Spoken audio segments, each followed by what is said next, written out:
Durante 4 años brutales, la guerra de trincheras en el frente occidental fue una lucha metro a metro.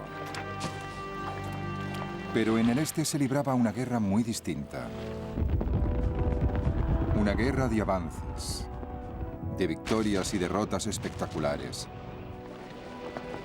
de marchas de ejércitos enormes, de terrenos que requerían todo tipo de medios de transporte, desde camellos a esquís.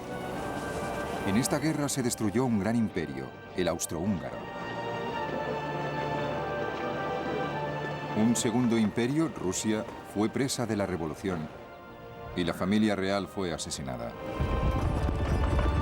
La guerra en el frente oriental cambió el mapa de Europa para siempre. Y ahora podemos verla tal como ocurrió, en color.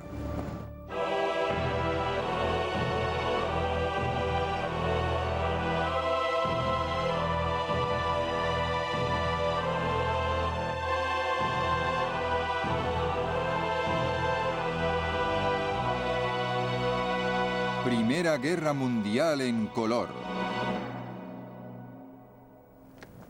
Caos en el frente oriental.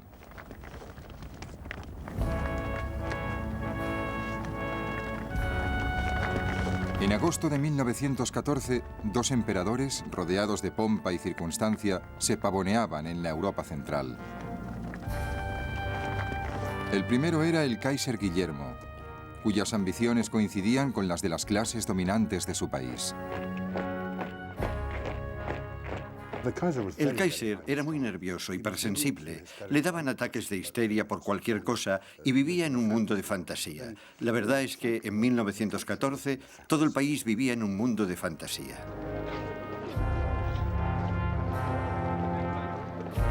El segundo emperador era el aliado de Guillermo, el emperador Francisco José del Imperio Austrohúngaro. Era un autócrata reaccionario que presidía una corte desgarrada por las intrigas y las divisiones internas. Estos 2 emperadores de los poderes centrales tenían como oponente en el este a un tercer emperador, el zar Nicolás II de Rusia.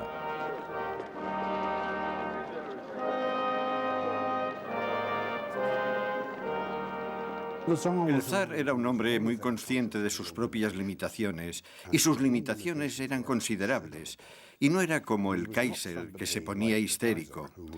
Era mucho más feliz viviendo como una especie de terrateniente campesino. No tenía ansias guerreras en absoluto. La chispa que incendió los 3 imperios, el alemán, el austrohúngaro y el ruso, y les lanzó a la guerra, fue el asesinato del archiduque Francisco Fernando de Austria por unos nacionalistas serbios.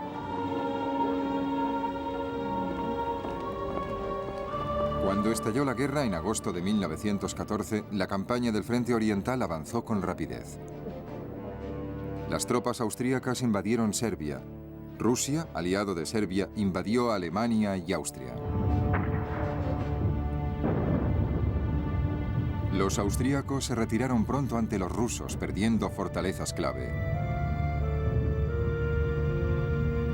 Para los soldados austríacos de a pie, era muy desmoralizador. Las marchas parecían inacabables y no nos quedaban fuerzas más que para blasfemar. Alguien se cagó en la vaca que parió al ternero, que dio la piel para hacer el cuero para su petate. Otros juraban que si hubieran sabido lo que les esperaba, no les movían de su casa ni con un tiro de caballos.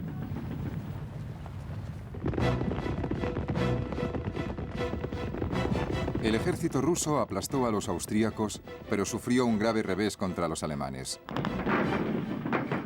A finales de agosto, en la batalla de Tannenberg, murieron 50.000 rusos y 100.000 más cayeron prisioneros. Un observador británico apuntó: miles de rusos obligados a retroceder hacia los lagos y pantanos hasta ahogarse. Era una visión horrible. Los gritos de los hombres y los caballos que morían son imposibles de olvidar. La victoria alemana les valió su reputación a sus 2 artífices, los generales Paul von Hindenburg y Erich von Ludendorff, que fueron idolatrados como salvadores de la nación. Hindenburg se hacía pintar un retrato cada día durante la guerra. Era un hombre maduro, digno y con forma de huevo, que representaba ciertas sólidas virtudes alemanas y además las tenía. Ludendorff era un técnico muy bueno, pero el problema de Ludendorff fue caer en la megalomanía. Las primeras batallas en el frente oriental convencieron a Hindenburg y Ludendorff de que el ejército ruso sería presa fácil. Ludendorff empezó a soñar con un gran imperio alemán al este. Pero los observadores británicos se habían dado cuenta de la fuerza del espíritu guerrero de los rusos. Individualmente, los soldados rusos son los mejores del mundo. Soportan el frío y el hambre en condiciones durísimas, sin una sola queja. Pero al enfrentarse a la vez a Alemania y Austria, el zar exigía demasiado de sus soldados. Luchar en dos frentes principales sería una prueba muy dura para el ejército ruso, sobre todo por los problemas logísticos de hacer llegar material, soldados, equipos, caballos, comida y pienso al frente. A finales de septiembre de 1914, los alemanes, convencidísimos de que el ejército ruso se rendiría, invadieron Polonia, que formaba parte del Imperio ruso. Resultaba muy tentador atacar Polonia, que al fin y al cabo penetra en territorio alemán. Y si atacaban a los rusos por el norte y por el sur, podían atraparlos en una tenaza. Y esa fue la estrategia esencial de los alemanes en las últimas semanas de 1914 en el este. Pero el ejército alemán estaba debilitado por los requerimientos del frente occidental y los rusos corrieron a reforzar la capital de Polonia, Varsovia.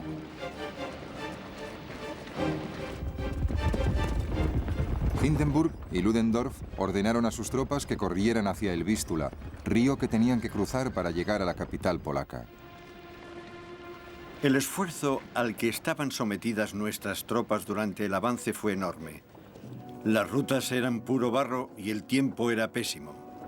A pesar de las condiciones, había que realizar marchas diarias de 30 kilómetros o más si queríamos atrapar al enemigo. Los alemanes cruzaron el Vístula el 9 de octubre y se acercaron a Varsovia.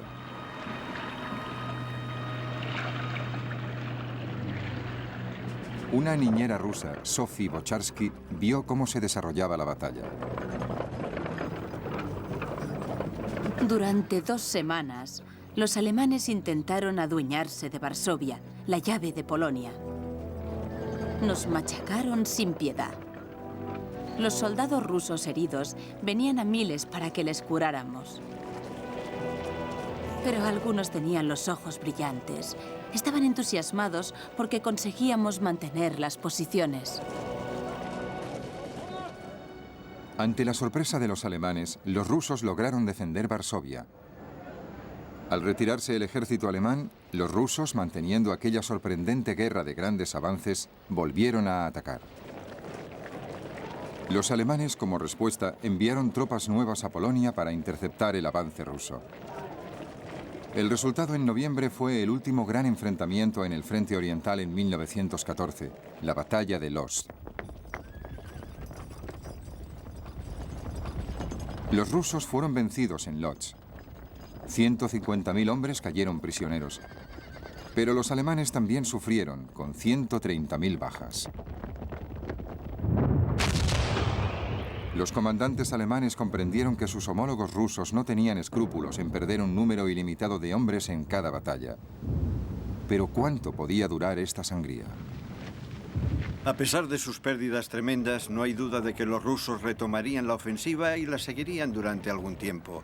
Tenían soldados de sobra, pero los arriesgaban de una forma insensata. Y esa táctica no les llevaría a la victoria, ni siquiera contra un frente tan poco nutrido como el nuestro. A finales de 1914, la cifra de 1.800.000 rusos que habían caído muertos, heridos o prisioneros era espantosa.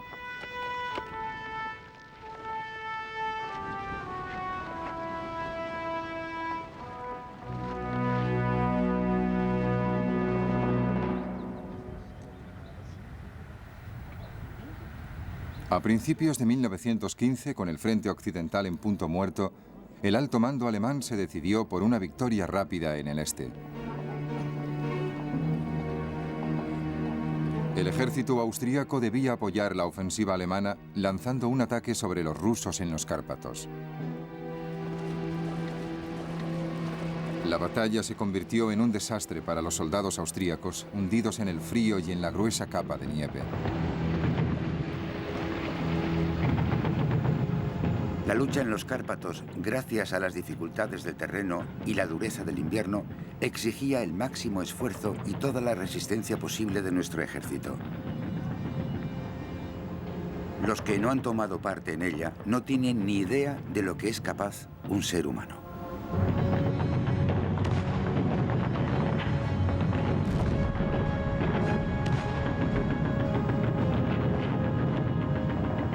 Al cabo de 2 semanas, los rusos frenaron el ataque austríaco.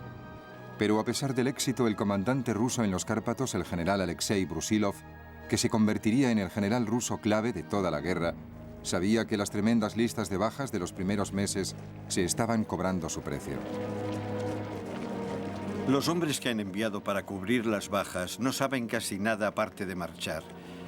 Muchos no saben ni cargar el rifle y en cuanto a la puntería, mejor ni hablamos. Esa clase de gente no se pueden considerar siquiera soldados.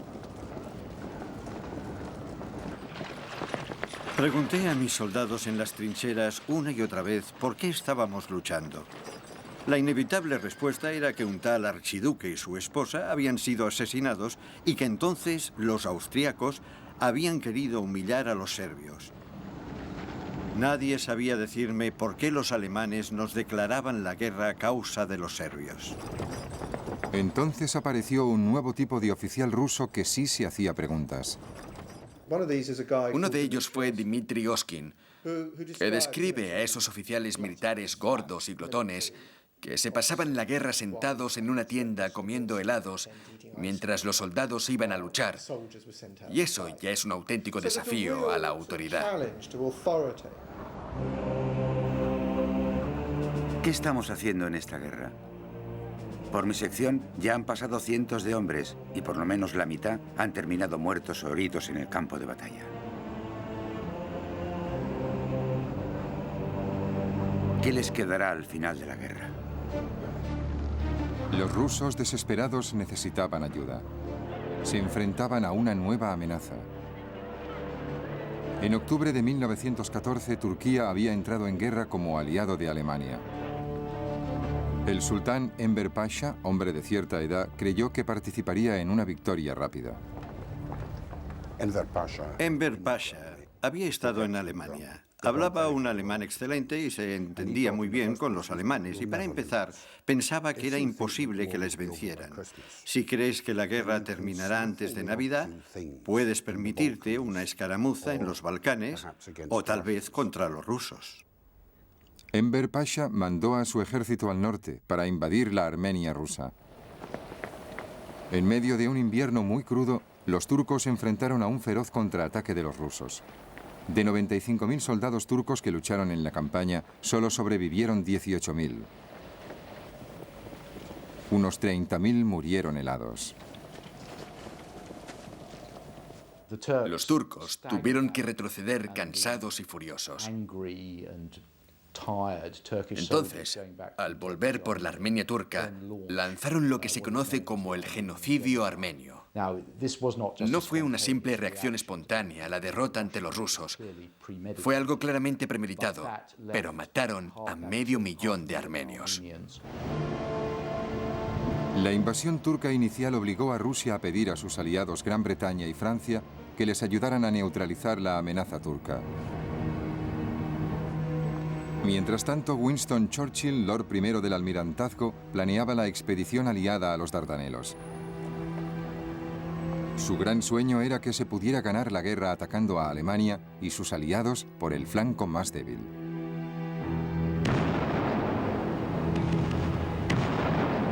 El 25 de abril de 1915, después de una operación naval muy arriesgada, los soldados británicos, franceses, australianos y neozelandeses desembarcaron en las playas de Galípoli.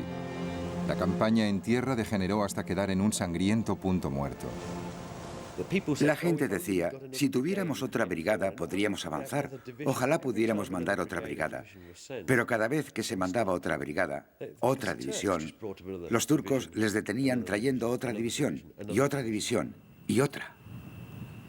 Las trincheras son muy distintas de lo que yo esperaba. Desde luego, sacar la cabeza para mirar es la muerte segura. Incluso disparaban a los periscopios de espejo que miden como mucho 14 centímetros cuadrados uno tras otro. Cuando los turcos atacan suelen gritar «Alá, Alá», y nuestros chicos contestaban «Venid aquí, cabrones, os vamos a dar Alá». Y de tanto usar esa palabra, un viejo turco quería saber si cabrones era uno de nuestros dioses. Entre las trincheras hay una cantidad enorme de cadáveres en descomposición de nuestros soldados y de los turcos sobre los matorrales. El olor es insoportable. Un sol de plomo nos golpeaba sin piedad desde el cielo y pronto descubrimos lo que es tener sed de verdad. Se te cuartean los labios y se te va la cabeza con este calor. Los de infantería vienen pidiendo agua, pero tenemos las cantimploras vacías. Durante toda la noche llegan heridos arrastrándose, contando todo sobre los muertos que han visto ahí fuera. El ataque ha sido un fracaso total. Últimamente, todos lo son. Fue una campaña soberbia y romántica. Ya conoces ese punto de vista, pero escondía un sufrimiento tremendo para los soldados aliados y para los turcos. Hubo una epidemia de disentería que causó más bajas que cualquier otra cosa.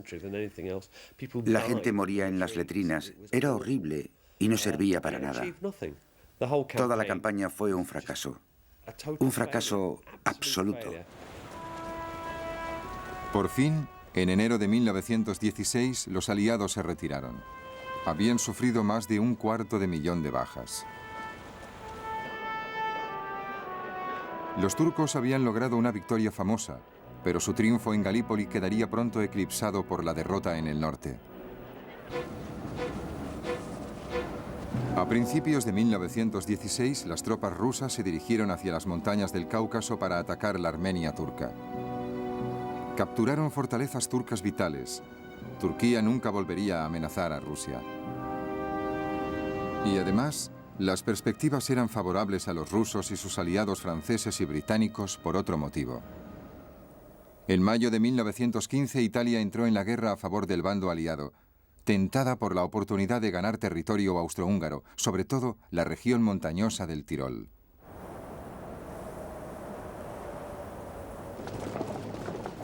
Los soldados italianos se dirigieron al norte. Los austríacos desviaron tropas del frente ruso para reforzar el Tirol.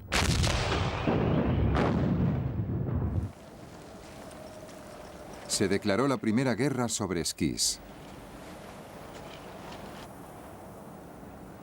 La guerra en el frente italiano era especialmente dura, porque los austríacos tenían todas sus posiciones en las montañas y nosotros llevábamos la peor parte de la lucha en el frente occidental en cuanto al armamento pesado y encima con el problema de luchar en terreno montañoso.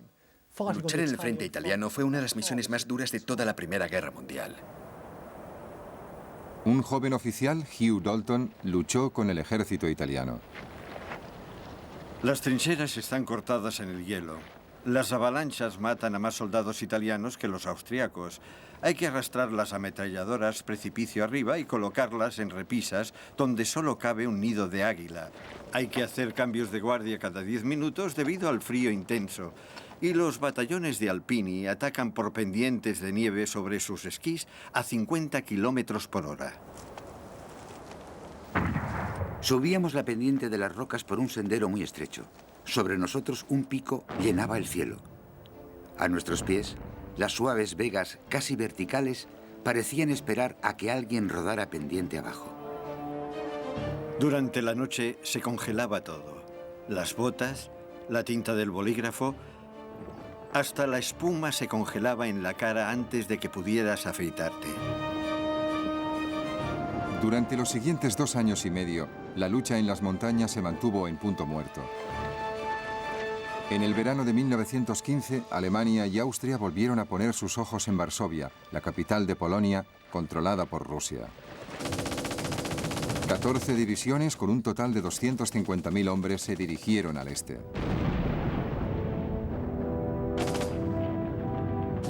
En mayo de 1915, la ofensiva austríaca en los Cárpatos había costado a los rusos 100.000 bajas. En junio y julio, las bajas rusas ante el avance austroalemán no hicieron más que aumentar. En mayo, los rusos perdieron otros 400.000 soldados entre muertos, heridos y prisioneros, y en junio de 1915, la cifra de bajas de guerra totales hasta el momento era tremenda, 3.800.000 hombres. Las fortalezas por las que tanto se había luchado estaban en ruinas. La población de Varsovia esperaba su destino. Varsovia está perdida, pero parecía que quedaba alguna esperanza.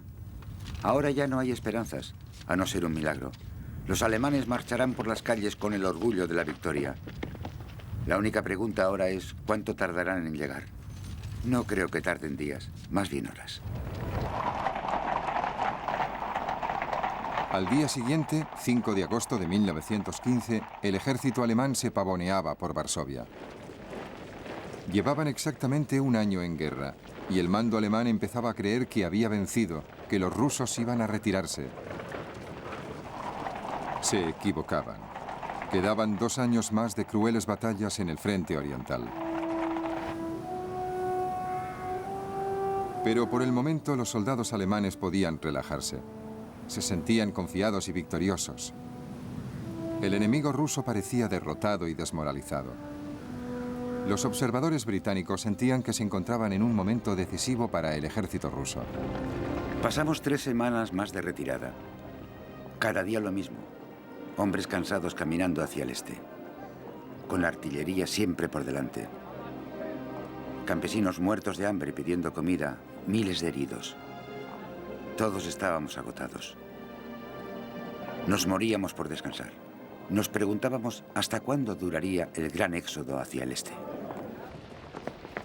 En respuesta a esa derrota, el zar Nicolás II se proclamó comandante supremo de las Fuerzas Armadas rusas.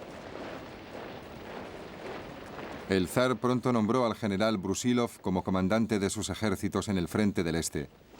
Pero la opinión personal de Brusilov sobre el zar era muy mordaz.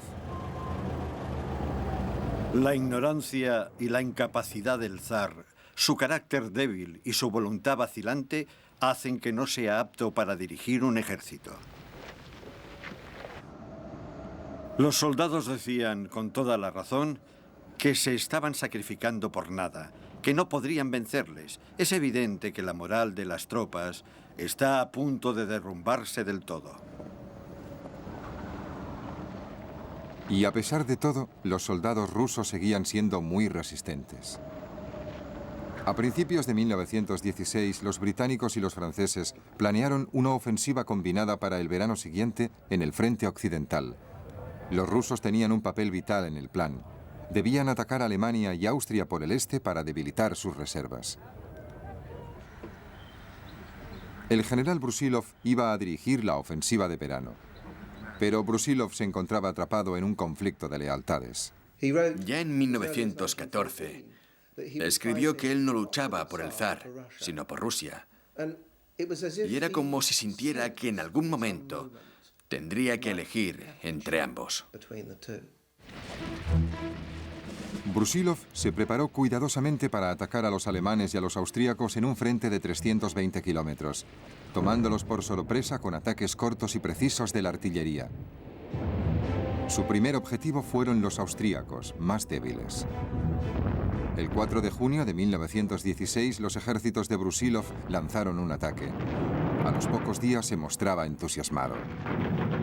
Solamente voy a decir que a mediodía del 6 de junio habíamos capturado a 900 oficiales y más de 40.000 soldados y habíamos confiscado 77 cañones, 134 ametralladoras y 49 morteros. El 9 de junio habíamos capturado a 1.240 oficiales y más de 71.000 soldados, 94 cañones, 167 ametralladoras y una gran cantidad de botín militar variado. Frente al ataque ruso, los soldados austríacos empezaron a perder el valor.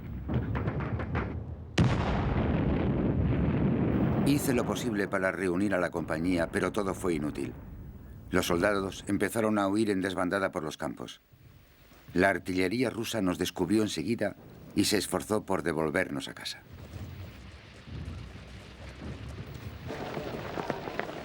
Por las carreteras y campos inundados venían incontables patrullas de soldados austríacos con sus uniformes azules, acompañados casi siempre por un solo ruso de uniforme marrón. Su situación antes de caer prisioneros se definía con la palabra patética. Todos estaban hartos de la guerra. Brusilov casi terminó con las potencias centrales. Parecía que estaba hundiendo el imperio austríaco a martillazos. La verdad es que si no se derrumbaron, poco les faltó, porque al mismo tiempo estaban luchando en el Somme por el oeste y los italianos les atacaban por el sur. Sobrevivieron por los pelos. Ludendorff llamó a la ofensiva de Brusilov la crisis del Este. Eso significaba que los alemanes tendrían que volver a conseguir refuerzos justo cuando Austria acababa de ser derrotada. Y aunque los rusos habían conseguido una gran victoria, les había costado cara. Nuestro hospital estaba saturado de heridos, como todos los de la ciudad. Nos dijeron que se había calculado un total de 200.000 bajas. Habíamos visto, oído, sentido y conocido a hombres destrozados. En el invierno de 1916, los alemanes habían reunido las reservas necesarias para contraatacar y recuperar gran parte del territorio que Brusilov capturó en su ofensiva de verano. Fue una decepción tremenda para los soldados rusos de a pie que habían luchado tanto. Pero los observadores británicos seguían admirándose de su resistencia. Esos hombres, en general, tenían una salud física de hierro.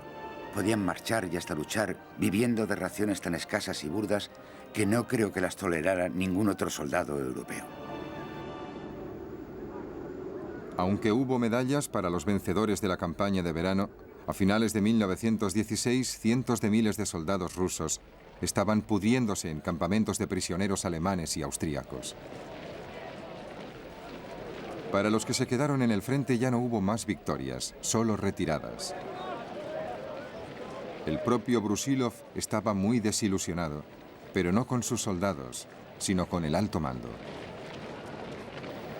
Yo diría solamente que mis ejércitos, que en 1916 habían hecho milagros de valentía y dedicación sincera a Rusia y a su deber, vieron como todas sus proezas militares quedaban en nada por culpa de lo que consideraron una falta de inteligencia y de decisión del mando supremo.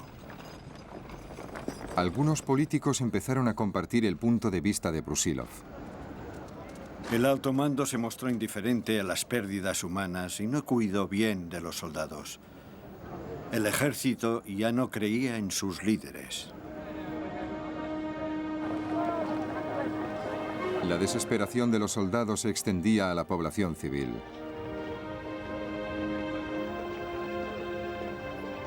De todas partes llegaban quejas de un pueblo harto de guerra, desilusionado, perdido en lo que parecía un círculo inacabable de errores. La comida era cada vez más escasa. Las colas de las panaderías llegaban hasta el final de la calle. Por todas partes se decía que los comerciantes y tenderos se estaban haciendo ricos a costa del pueblo. Se rumoreaba que la zarina traficaba con los alemanes. Y ni siquiera al zar se le tenía tanta reverencia como antes.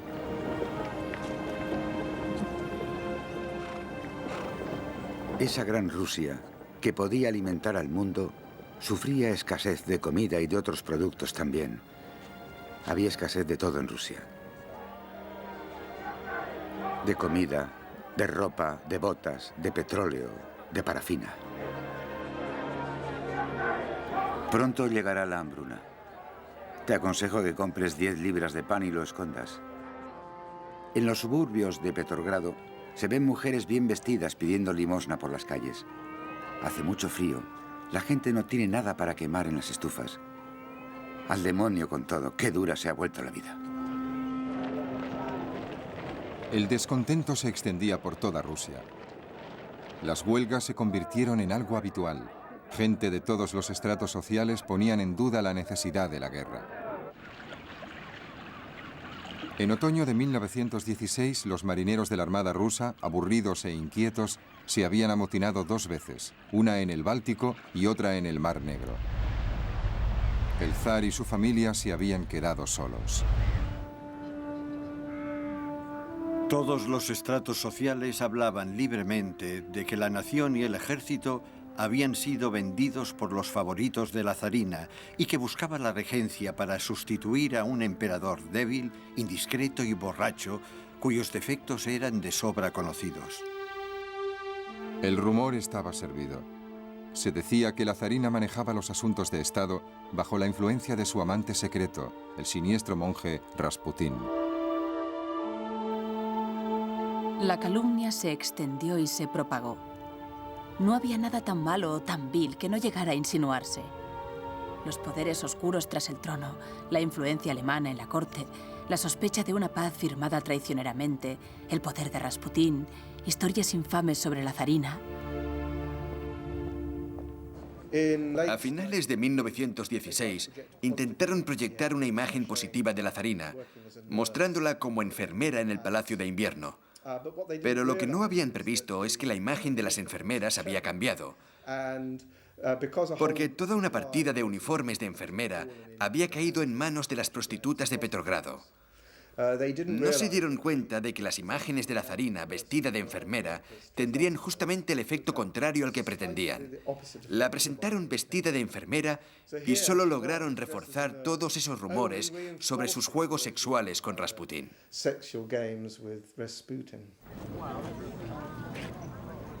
El zar respondió a la amenaza revolucionaria con más represión.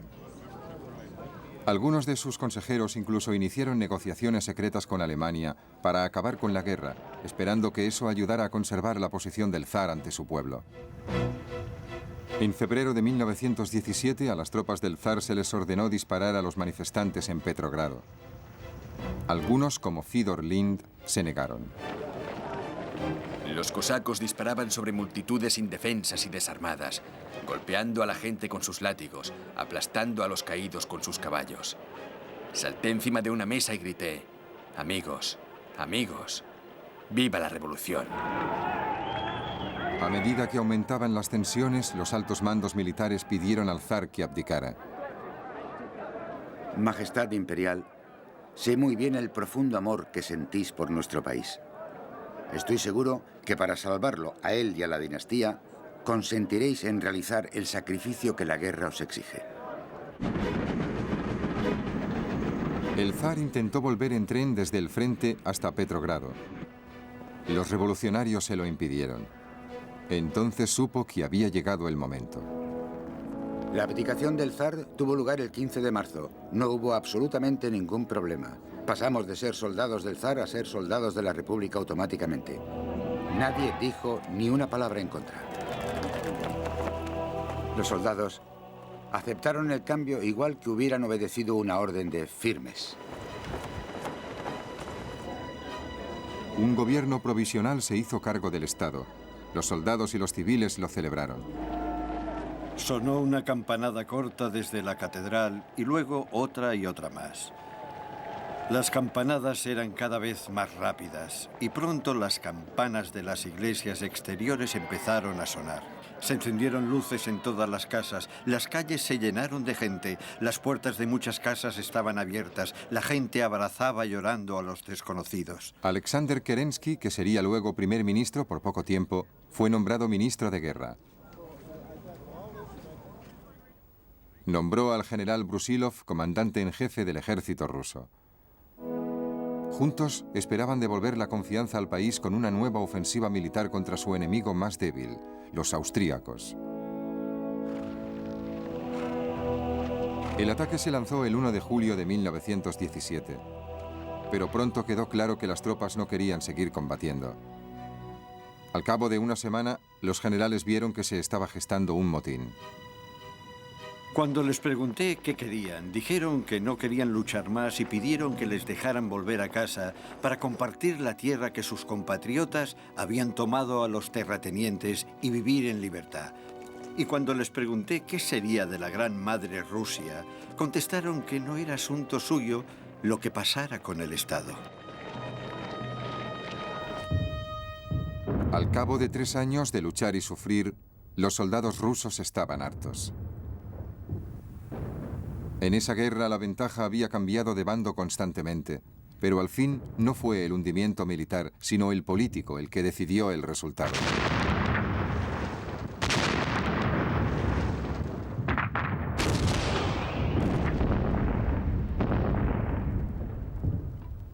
En septiembre de 1917, los alemanes lanzaron el último ataque y capturaron Riga, el segundo puerto ruso más grande del Báltico. Ahora podían sentarse a mirar cómo Rusia se destrozaba en luchas internas. Vladimir Ilich Ulyanov, más conocido como Lenin, estaba esperando el momento para atacar.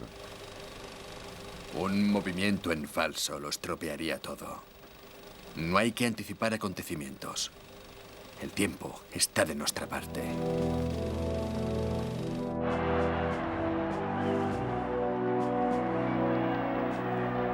El objetivo de Lenin era la revolución bolchevique, pero su eslogan de paz a cualquier precio fue el que empezó a ganarle el apoyo del pueblo.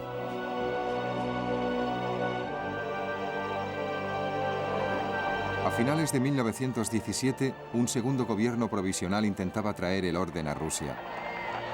Pero bajo la incitación de Lenin, sus testigos revolucionarios veían que el país se precipitaba hacia el caos. Esto ya no es una capital, es un nido de ratas. Nadie trabaja. Las calles están muy sucias. Hay montones de basura apestosa en los patios. Me duele reconocer lo mal que está todo. La gente se vuelve perezosa y cobarde y muestra todos los instintos criminales contra los que he luchado durante mi vida y que ahora están destruyendo Rusia. Los socialistas han sembrado el viento y Rusia recogerá las tempestades. La situación económica de Rusia es tal que frases como "al borde de la ruina" son habituales.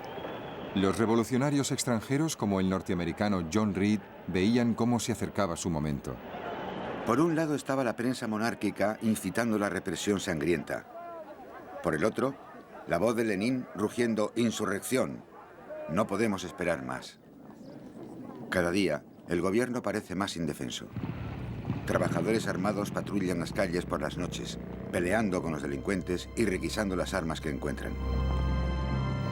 En noviembre de 1917, la revolución, glorificada más tarde en las películas rusas, era inminente.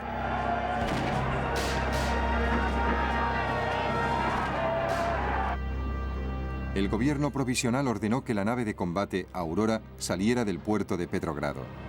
Temían que los marinos revolucionarios volvieran sus cañones contra la sede del gobierno. Un vehículo blindado se paseaba lentamente arriba y abajo con las sirenas ululando. En todas las esquinas y espacios abiertos se reunían grupos de gente. Las masas iban y venían sin parar. El 7 de noviembre, a la señal de los cañones de la Aurora, los revolucionarios atacaron el Palacio de Invierno.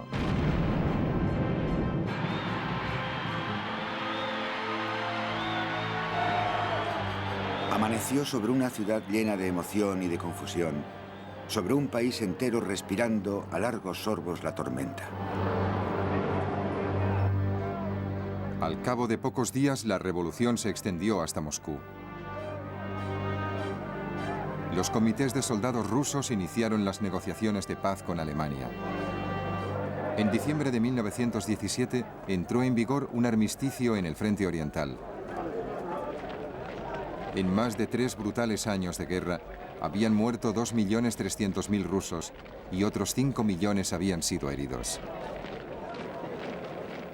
Con todos sus fallos y sus problemas, el ejército ruso imperial había mantenido a raya hasta el final 160 divisiones alemanas y austríacas, que ahora quedaban libres para atacar otros frentes.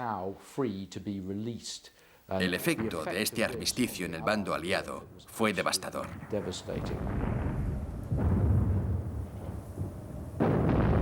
Italia fue el primer aliado que sufrió los efectos del hundimiento de Rusia. A finales de octubre, los ejércitos austríaco y alemán atacaron en las montañas del noroeste de Italia.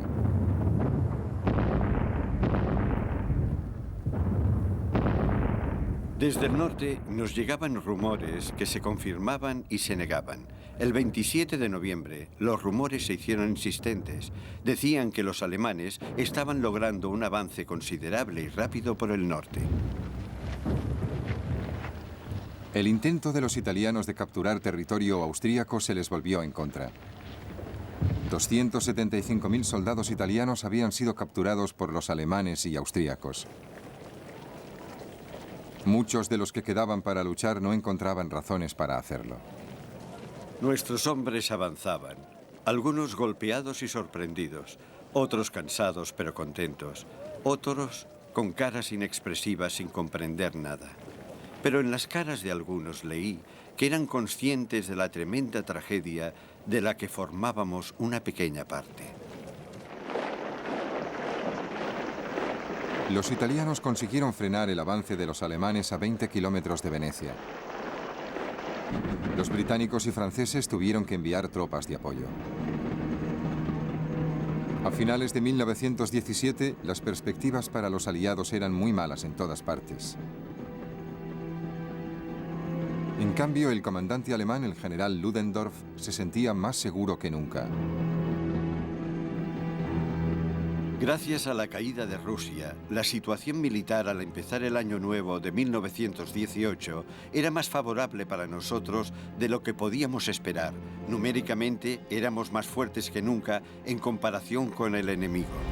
Solo quedaba una esperanza para los aliados: los Estados Unidos de América.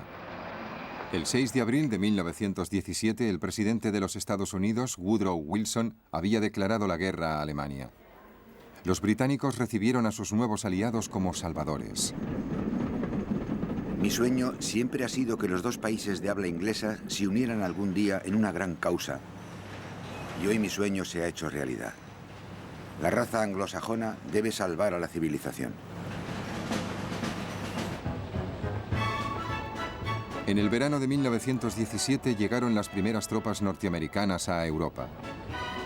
Parecían más grandes que los hombres normales.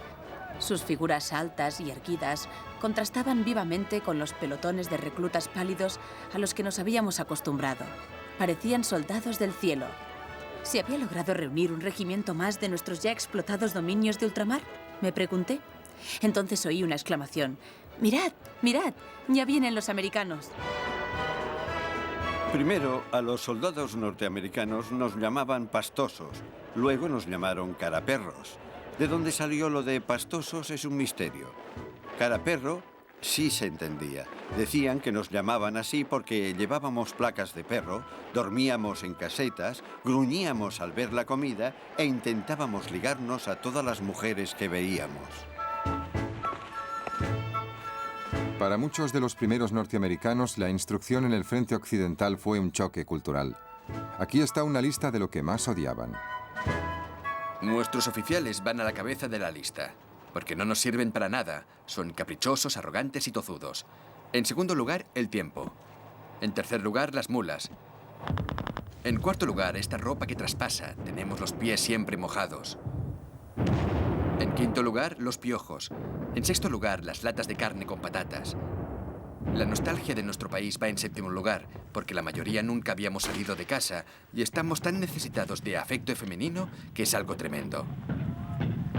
Y en último lugar están los alemanes, porque si no fuera por ellos, podríamos irnos a casa. El comandante en jefe de la Fuerza Norteamericana Expedicionaria, el general John J. Pershing, tenía que endurecer a estos reclutas para la batalla. La guerra mundial implicaba movimientos de masas. Una cosa era reclutar a 1 o 2 millones de hombres para el ejército y otra convertirlos en un ejército organizado e instruido, capaz de enfrentarse y resistir en la batalla a las fuerzas mejor preparadas de Europa, que ya tenían 3 años de experiencia de guerra acreditados. Cuando los norteamericanos empezaron a pelear, recordaban mucho a los británicos de 1916 en el Somme. Eran entusiastas y tenían la moral muy alta, pero tenían mucho que aprender. Y aprendieron muy rápido en batallas muy sangrientas. Los norteamericanos vieron su primera batalla en junio de 1917. Recuerdo que a la luz del alba vi a los primeros muertos norteamericanos. Para entonces, por desgracia, ya no me afectaba la visión de nuestros propios muertos, pero aquellos, no sé por qué, me conmovieron. Estaban tan nuevos y elegantes con los pantalones largos, también simbolizaban la esperanza de los aliados cara al futuro.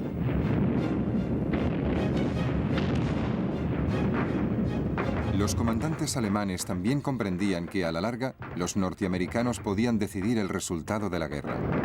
La tremenda cantidad de irreprimible energía que las tropas norteamericanas han aportado a la batalla compensa de sobra la debilidad de sus aliados totalmente agotados.